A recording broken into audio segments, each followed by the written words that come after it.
ายใหญ่สัมพันธ์ผูกมันสองเอาเคียงคู่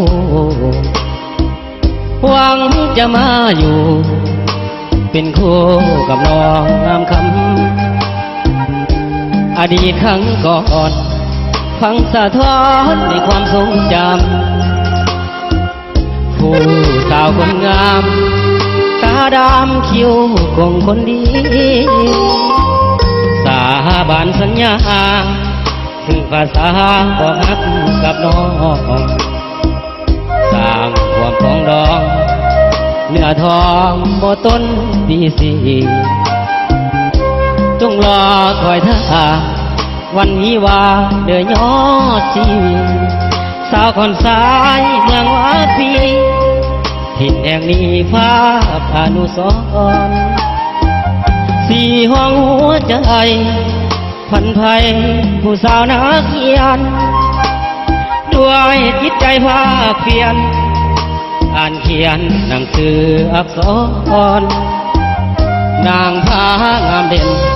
อายขอเป็นคนฮักบังอ่อนเธอยามรับนอนผู้เคียงมอนเชื่อมใจสัมพันธ์สมัครเป็นแฟนเดินคงแขนเป็นทองแผ่นเดียว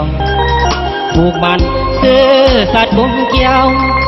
บอกกดเลี้ยวเปลี่ยนใจห่างกันสลากดวงจิตพาลิขิตตาสัวนิรันดร์สาวคอนสายบ่ต้นตะวันอายหวังแต่งงานวิวากับน้อง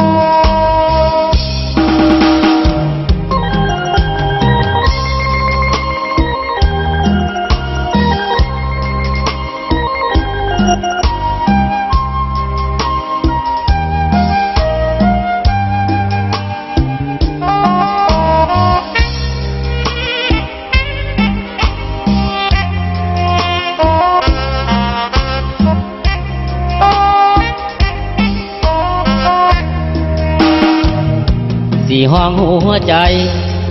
พันภัยผู้สาวนักเขียนด้วยจิตใจภาคเพียรอ่านเขียนหนังสืออักษรนางพางามเด่นอายขอเป็นคนฮักบังอ่อน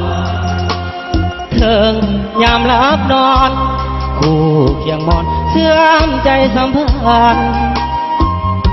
สมัครเป็นแฟนเดินคงแขนเป็นทองแผ่นเดียวผูกมันซื่อสัตย์คมเกี่ยวบอกกดเลี้ยวเปลี่ยนใจห่างกัน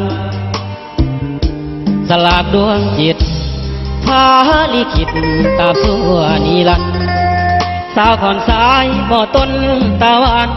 อายหวังแต่งงานวิวากับน้อง